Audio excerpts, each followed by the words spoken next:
Welcome to Whisking It All with your host, Angela Esposito, co-founder of Whisk.ai, a food and beverage intelligence platform. We're going to be interviewing hospitality professionals around the world to really understand how they do what they do. From chefs to owners, mixologists to bar managers, you name it, we want to provide you guys with a ton of value, anything hospitality related. We're here today with Tuan Lee from Vervet. Tuan, thank you for being here. Great to be here. I always like to start off the show just by getting an overview of what you actually do. So tell me a bit about Vervet for our listeners. We're based in Los Angeles, and Vervet is a craft cocktail bar in a can. We're inspired by the diverse world-class food and lifestyle scene here. We're a premium brand. We bring a California experience to the ready-to-drink cocktail space with sparkling farm-to-can cocktails. They're made by our co-founder, Hope Ewing. She's a master bartender and writer. And right now, we launched with our 7% ABV product in the market, and we have 4% and 0% cocktails in the pipeline for next year. Okay, gotcha. I think it's always interesting to see where people started from to get where they are. And so let's get into a bit of your background, right? Like, where did you start? Were you always involved in the hospitality / beverage scene, or how did this all come about? I started as a busboy in Olive Garden. Oh, wow. And I bartended through college and even after college. So I've always been in food and beverage, and I just love cooking as well. What really drew me to cooking is my love of cultures. I think that's why when Anthony Bourdain launched that show, I was like part of the early fan base. This is Right. it. And the storytelling component, which is another big passion of mine. I worked as a photographer. I still am a photographer, but I worked as an advertising photographer for my paycheck. So I did that after I left bartending. So that's how I got started. And those two interests combined, and living here in Los Angeles, I wanted to combine the both of that and share the story of Los Angeles, the cultural wealth here. So that's what launched it. That's what inspired it. That's really cool. I didn't actually know you were into photography. A little off topic, but I picked up photography at the beginning of the quarantine, so to speak. So around March. And it's been really therapeutic for me just to get a different perspective. And for me personally, I love taking pictures of nature,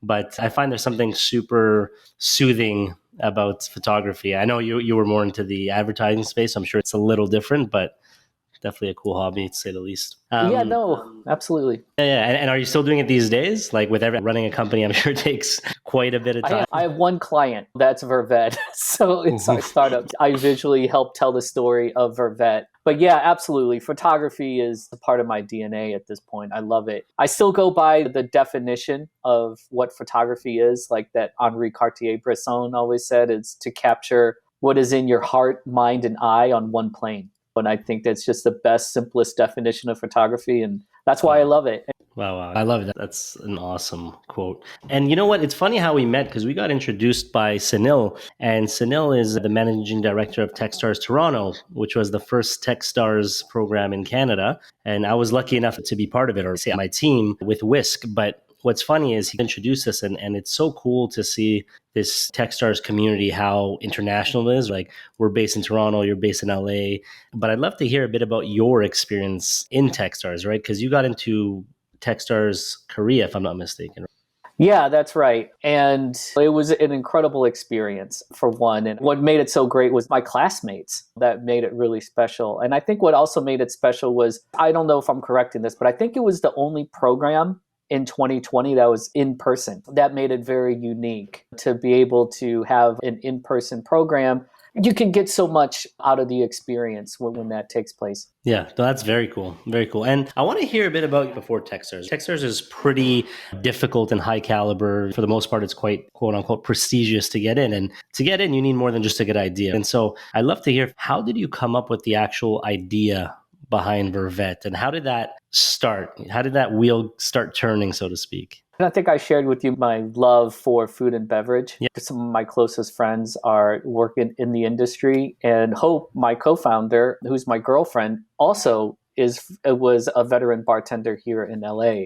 And what started it all was like taking this world-class food and then translating it to cocktails was the exciting proposition. And this all came together, obviously, because of the people in my life. And with this idea, I get to satisfy my need and desire to share the stories, the immigrant stories of Los Angeles, and to talk about the California farms. With Hope's also shared love for food and beverage and her expertise as a craft cocktail bartender, I knew this could happen. And then another part of this is all of us founders, interestingly enough, and this is a fun fact about us, we all met in a bar. I'm dead serious. Hope was the bartender in our neighborhood, and my other co-founder and I, Alex, who's born and raised in Los Angeles, we would go there and sit at her bar and just have her delicious drinks. Alex also has a love for bars and cocktails, and he has the added bonus of being a lawyer, which alcohol business requires a lot of legal compliancy. So it really worked out. So it just clicked.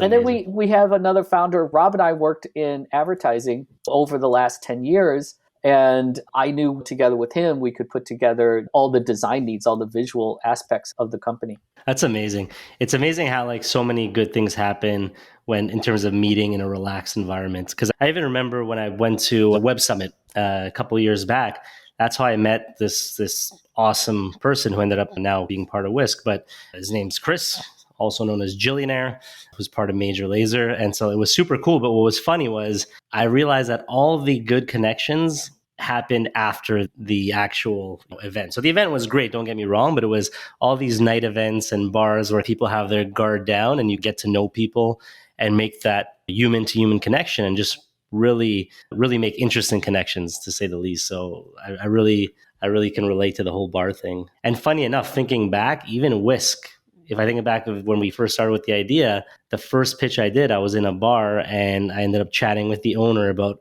what he does for inventory and how can I make him happier. And it was funny. We actually had him on the podcast a couple episodes ago, but it was just nostalgic to think about it. It was 2014, I believe. And yeah, a lot of good can start from a bar and evolve. So anyways, little tangent. Oh, it's a special place. And I think every neighborhood has these bars. They're like, they call it the third space. And it's like your neighborhood's public living room, this other space that you could go to and interact with people from your community and the bartenders, which is some of the greatest people in your community. And I couldn't agree more. Bars are a special place. Yeah. And it's been cool because you mentioned the whole kind of cocktail space. And one thing that's come up in other conversations I've been having is just how when you actually reflect on it, the idea of that celebrity chef has translated to the mixologist side, right? Like these celebrity bartenders, so to speak. So it's an interesting kind of parallel where we see now that there is a career path, so to speak, in that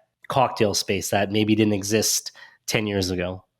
No, you nailed it. Absolutely. I think one of our pilot models is you saw chefs translating their talents and their visibility, like Chef Emerald Lagasse early on translated to like spaghetti sauce, like taking his recipes and things like that. But even before him, right, there was also well-known chefs. But I think right now in this modern era, craft cocktail bartenders and personalities and other star tenders, as they're sometimes called in the industry, are taking that and being entrepreneurial with it and exploring opportunities beyond the bar, which is wonderful. They're partnering with brands, existing teams, or starting their own. And I'm curious to hear a bit about taking that story from, okay, how you guys met, similar passions, chatting it up in the bar.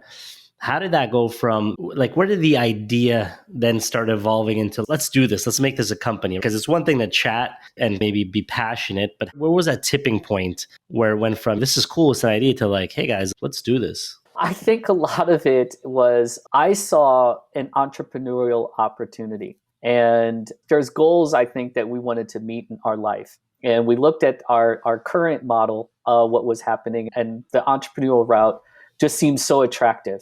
And I was ready for that. And I pitched the idea to everyone else. Are you guys too? Where are you at in your life? Because the prospect of being able to work with the closest people in your life on an exciting project and mission with this financial reward was just too much. It was an easy yes. And that's what happened. We jumped right in, and we could see quickly that the ready to drink cocktail space was going to explode. We started this project 4 years ago. Okay. It was there was virtually no other brands doing it. And the only social beverages that were ready to drink in cans were beer and wine. So we knew that the timing was right. That's amazing. And so when I think about timing, I also think about right now with a lot of states or just areas around the world in general going through these lockdowns and a lot of stay at home type of messaging. How has that affected the space, right? The drinks at home space. It's actually had a positive effect for the brands that were already in the market and Right. on the shelves. We just saw explosive growth. On the positive side, it really allowed consumers at home to fully investigate this and to connect with their existing interest for ready to drink cocktails. So it just exploded. For us personally, we were not on the shelves, so we didn't get connected. We're just pre-market, just about to go Gotcha. there. We had other go-to-market plans like with stadiums and existing in place before COVID, but what we're doing is we're building an e-commerce store to connect, because we're fortunate enough to have some national press and people are becoming aware of us, and the local press has really been celebrating us, and we're very lucky for that. And with our e-commerce store, we're hoping they're at home and we want to get them into their hands safely, delivered conveniently. That's awesome. And you know what? I love hearing entrepreneurial stories and the wins. I want to go through some of the uphill battles too, because I think it's super important to share some fumbles or failures along the way, because listeners could definitely learn and pick up some lessons. On the positive note, since you went there, you mentioned stadiums, you mentioned press. I'd love to hear more about that. Talk to me a bit about the wins that you guys had, because I think it's always great to share some of that success. So one of these wins, we made the product and we wanted to share it with the city, Los Angeles. So we were doing all these events, as many events as possible. I kind of just operated on the belief, the harder you work, the luckier you'll get. What came out of that was a partnership with AEG. And that was so exciting for us. Someone in their office had tasted us at an event and thought, wow, this would be a great partner, because we are very excited about the ready to drink cocktail space as well. So we're in the midst of closing and booking a 3-year exclusive partnership with them. We'll have access to the right venues and customers in sports and music entertainment. Right. And just to jump in real quick, for our listeners that don't know, can you just describe what AEG does? Yes, absolutely. AEG is the largest entertainment company in the world right now. They own many festivals, such as Coachella, and they own many stadiums and sporting and live entertainment venues, like here in Los Angeles, the Staples Center. And they also, the other stadium is the Galaxy Stadium, which is Galaxy is a soccer team here. But that's just LA and in the California market.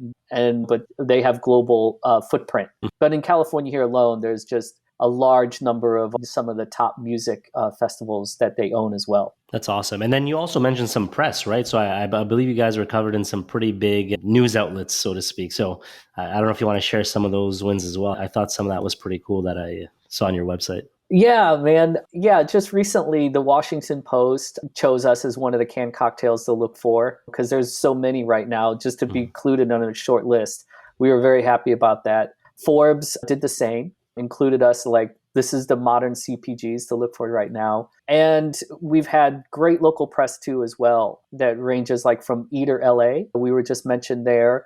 Los Angeles Magazine. And they've been interviewing Hope as well to talk about, hey, this tastes so different. This tastes like an actual cocktail. So what's going on here? They've been so surprised and wanting to learn more. And we're so fortunate they're wanting to share it with their readers. I love it. And on that note, I want to learn more. So what makes you guys different than, let's say, a traditional cocktail in a can company, right? I know there's a lot of expertise, but why is that taste so different? What makes you guys different? And yeah, like to share that part of the story with us. Yes, absolutely. That's a great question. I think one thing is when we take a look at a drink or a drink recipe, we care about we look at it holistically. We just don't focus on the quality of the spirit. We look at everything that goes into it. So we want everything to be as equally as high quality. For example, we launched with a 7% ABV product. So we care about that 7% that's alcohol, but we also care about the 93% that's not. Right. Our disruption in this space was we wanted to bring the craft cocktail ethos of working with quality, fresh ingredients from local farms. We wanted to bring that to this portable format. So that's what makes us different. We work with fresh juices only from California. We're lucky enough that California is our farm, which happens to be the largest farm in the country. So all of our beautiful, fresh, unpasteurized juice that we clarify. So that was our big disruption. We didn't want to work with what's commonly known as beverage formulation labs. We felt like we tried to make cocktails with those products and they didn't turn out as good as we wanted them to with working with that material, just for due diligence. But yeah, that's what really makes us different is our dedication to premium fresh ingredients. But I think the other part is to our creativity. And that creativity really, we can't take credit for that. It really is the diverse scene here in Los Angeles. We're just so inspired by the global flavors here. And so, speaking of the inspiration behind flavors, why don't you tell our listeners the different flavors you currently have and what's inside them? Because I think as I look through them on the website, I'm getting quite thirsty, but I'd love for you to maybe share each can and what's inside. Yeah, absolutely. We started here with this one first. This is our Angelicano. Basically, this is a riff of a Negroni or an Americano, which your cocktail listeners will know and cocktail bartenders. We wanted to do a sparkling Negroni spritz, but we wanted to Californiarize it and we wanted to LAify it. And what that meant was we wanted to give it a sense, an identity and a sense of place. With this one, our Negroni spritz, Hope actually is the genius here. She made her own Bianco vermouth for this, and she made her own red Amaro, basically a California version of Campari. We really wanted to practice our ethos in it. For example, we wanted to use a natural red coloring, and we wanted to leave out some products and control the amount of sugar. And we wanted to give this flavor profile that really represented us and our location. So in our red Amaro, like there's Saigon cinnamon, in addition to like traditional ingredients like gentian, and all of our orange peels comes from Southern California, from Santa Barbara. So it's a really great, light California-style Negroni spritz. Next, we love the tomato cocktail. Bloody Mary was invented by a French bartender. But what we wanted to do was, how do we salute it, pay respects to it, and update it to us? So Hope clarified the tomato juice. And we got this beautiful golden tomato water, which is where all the flavor is, right? The flavor is not in the fibers of any fruit. We got this beautiful golden tomato water. Then we built the tomato cocktail profile. In this case, we use a great craft gin made by Ventura Spirits. That's the spirit base, the tomato water. And then Hope made her own citrus celery bitters, habanero bitters, and some sea salt. It's a clarified Bloody Mary. And then we got inspired from the bubbles of michelada, and that's why it's carbonated. Okay, wow. And what's the name of that one again? Pale Mary. Ah, good name. I like it. I know. Hope's also a writer, so she came up with that name. Clever name. I know. It's a really great one. We know that margaritas and Moscow mules are like incredibly popular. So we really wanted to do something for that community. But what we want to do is just show them something cool. So we got inspired by Tiki, which started in Los Angeles. And Filipino bartenders are the heroes. They're the ones that came up with all the recipes. So we wanted to, again, that's a part of our brand narrative, and our mission is to share these stories. So by being inspired by Tiki, we got to make a margarita or a Moscow Mule with this in mind, with this inspiration. We made our own prickly pear vodka. We did an oolong tea cold brew, and Hope made her own falernum. As your Tiki enthusiasts will know, that's a liqueur used in Tiki cocktail making. But falernum has allspice, ginger, clove, and vanilla. So it tastes like a tropical margarita or Moscow Mule. Okay. It's really cool. And this here is our Sundowner. And we wanted to do something for the kombucha lovers and people who love shrub cocktails. Shrubs are just when you make a cocktail with vinegar, you get your tang, your acid from that instead of citrus. It's called a shrub. And we would do something with strawberries. We live next to Oxnard, strawberry growing capital of the country. So we got these beautiful, beautiful strawberries. And we wanted to make a strawberry cocktail that wasn't overly sweet. Hope actually oaked it and added vanilla, so it tastes like a barrel-aged strawberry cocktail. So it's really cool. It's like an adult strawberry soda. That sounds amazing. Wow. Okay, so those all four really sound amazing. So question for you, so far, what has been the most popular one on the list?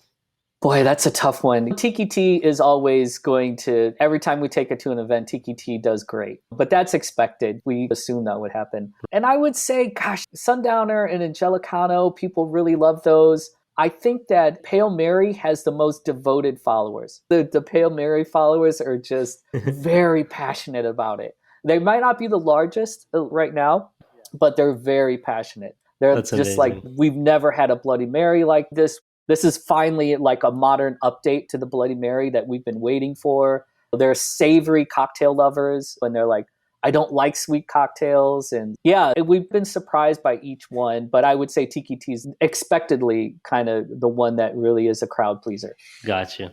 And so what does the next step look like? So you got these four amazing flavors, all naturals. They all sound delicious. How do you go about, number one, marketing it, but number two, distributing? So I'm not too familiar, and this is where you'll guide me with how cocktail in a can works. Can you distribute to liquor stores, grocery stores? Is it per state? I have no idea. Can you sell online? So I'd love to hear maybe what does that side of things look like? Apart from events, how do you get this out to the end consumer?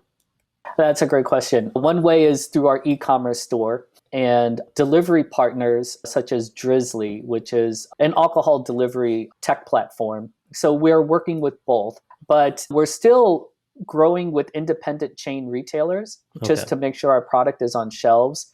We have a great salesperson working with us. Shout out to Ondine. And she's basically meeting with buyers and in our target markets and getting them onto the shelves. And of course, the national press really helps with that. We're in the very beginning of launching into the market and getting Gotcha. that. Next time we talk, I'll have a better answer I know, of I love how it. that's going. But we're going to need a distribution partner at some point. No, that makes sense. I was always curious, like when it comes to things with a lower ABV, when you sell online, are there restrictions per state? Can you order if you're in New York, or is it right now an LA thing or a California thing and you're looking to expand beyond that? Selling t-shirts, obviously no problem. You can sell anywhere in the country. How does that kind of play when it's online alcohol? It's very asymmetrical. Almost each state is different. Some groupings of states you can collect together and they have the same sort of compliancy, so that becomes a region. But it Gotcha. is very asymmetrical and complicated. The alcohol compliancy laws are pretty old and they don't get around to updating them very often. It's 3 tiers. Right. And so it's complicated to say the least. So as we grow and with the right distribution partner, access to our product will become much more convenient and Right. much more simple. Right now, it's challenging to do that. We are available across the country through our local retail partner that can ship, but it's a great solution for where we are right now at this stage. But as we grow in the next year, we're going to look to evolve that with the right distribution. That makes sense. And where do you see this industry going as a whole when you look at cocktails in a can? Because I think about, let's say, craft breweries and how that's exploded in the last five, probably even longer, but like really, I think where the masses have noticed it probably the last 5 years or so. Really, that's become a thing where now you got, before you maybe had your top 2, 3 beers, and now there's 50 options. How do you see that playing out in the cocktail space? What I see is, first of all, this is a great time to be a consumer and of social beverages, because what's happening is they're going to have incredible amount of choice of some of Right. the best products that you could possibly have. I would say like right now, consumers of beer, like you get to have the top 100 brands in craft beer. Each of them are fantastic. What a wonderful community and what a wonderful situation for consumers to be in. And I think the same is going to happen for ready to drink cocktails. And we want to meet that demand. And that's why we're here, is to make sure that the cocktail community is also able to connect with quality cocktails that they expect. So that's where I see that going. What I also see it going is, and it's actually what we would like to do too, is part of our drinking better ethos is to make sure that consumers want choice when it comes to alcohol content. With the next stage of Vervet, we want to complete our product line and introduce our 4% and 0% alcohol cocktails. And that's definitely a part of the drinking better process. I think it's pretty clear how a product like this will penetrate the event market and festival market. Do you see this type of product, whether it's your company or other people in the space, kind of penetrating the traditional restaurant and bar market? I'm thinking out loud here, but can you imagine a consumer ordering a cocktail in a can at a actual bar or restaurant? I can see it happen a couple ways. I think the on-premise consumption, like definitely hotels, right? That's a great one, especially around pools. We're really perfect for it, outdoor Right. bars. But because Hope is also a craft cocktail bartender, it's bars and restaurants had a partner, right? So if you need a Negroni, a great tomato cocktail, a strawberry shrub, or a great tropical margarita, we have you covered off. And the beverage director and the craft cocktail bartending talent on the team can really focus on the core menu of being even more creative. That's in line with the creative ethos of that bar program. Because these are riffs on classics. So they could actually keep exploring their creativity with that bar and restaurant's brand. But as you say, it does make sense because, right, it's 4 cocktails. There's unlimited amount of cocktails to make. And so you're right. And craft cocktail bartenders, what a community. The way how much it's evolved, the creativity there, and not only with recipes, but techniques. So they're doing really incredible stuff. So this really frees them up. They don't have to worry about cocktails with this flavor profile. Hope is one of them. She had access to tools that you don't really have behind a bar and has done an incredible job. And we could deliver this for your consumers, and they can really focus on something that's really tied to the restaurant or the bar program that really matches what they're doing. That makes a ton of sense. And as I mentioned before, I obviously love to hear about the wins, but I think it's always helpful to learn about lessons along the way. Feel free to share anything. The idea here would be to share anything that represents a lesson learned along the way, whether it was from the early days or to something recent. Any fumbles that you can share with our listeners. Boy, There's too many to list. There's so many. Okay. Yeah, I think it's funny you said that. I was laughing in my head because I'm just thinking, as a startup in the early days, just there's so many fumbles. But yeah, I'd love for you to share maybe just a few. Why not?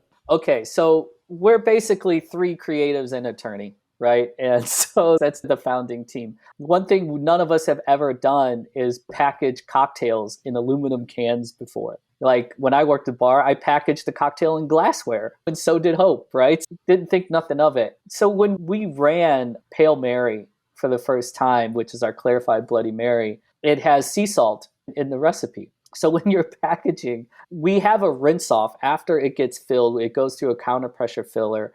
And once the lid gets seamed in, it goes through a little rinse tunnel. We grab it and we pack it and stack it on this pallet. And this pallet has like hundreds of cans. 90 something cases per pallet, I think, is our stack. And what we learned was the importance of a 360 degree rinse after the package has been filled. So we had a rinse, but apparently it wasn't a 360 degree rinse. It turns out salt and aluminum are not good. They don't play well together. So on the outside of aluminum cans, on the inside, there's a liner, which is fine. But on the outside, there's not. So what happened was the sea salt in our clarified Bloody Mary eroded the aluminum from the outside in. So it created these little pinholes and it leaked and it crashed the pallet. Oh, wow. Wait, not just 1, 2. So like 180 cases roughly? Oh, it was a lot. Don't quote me on the 92 cases. It could be more per pallet. But yeah, it was. That's crazy. Yeah, we lost thousands of dollars. That was our degree. Did you figure out, like, in the moment, how did it physically happen? Were you guys there and it happened, or was like you guys headed home, next day came back and just liquid all over the floor? No, we got a call from our distillery partner where we produce and package it to our guys. We need you to come to the distillery. They sent us some photos and we were just like, at first, like, what happened? Did we get vandalized? Did someone poke holes in all these? So what happens is, like, when one can leaks, it is a domino effect that grows exponentially because our Pale Mary, like, one leaks, it goes on the can beneath it, the layer beneath it, and the layer beneath that. And that's why they call it a pallet crash in the industry. And it's just boom. And that was a tough lesson to learn. It was a messy lesson to learn as well. So what that happened is, like, you're shaping your best practices. That's what we learned. And one thing that you can always do is just keep talking to as many mentors and experts in your related field and take those best practices seriously. And that's helped us shape our best practices. too as well. 100%. Yeah, now we have two 360-degree rinses. We're not messing around. Some of the best lessons learned are the mistakes you make yourself. Of course, it's always great to save on some of those hardships by learning lessons from other people. I'm all for that, but there's some lessons that you can't avoid and you just earn your stripes, so to speak. And I imagine as you guys went through your first beverage offerings all the way to the fourth, and correct me if I'm wrong, but did you guys get faster with the process and coming out with a new flavor? Like the time it took to get flavor 1 versus 2 versus 3? Yeah, you nailed it. We absolutely became better and better at that process because we have 4 and we were working in small batches and we would produce another batch. We're like on our 3rd batch of some of our recipes, some of our SKUs. But yeah, absolutely we did. We got much better.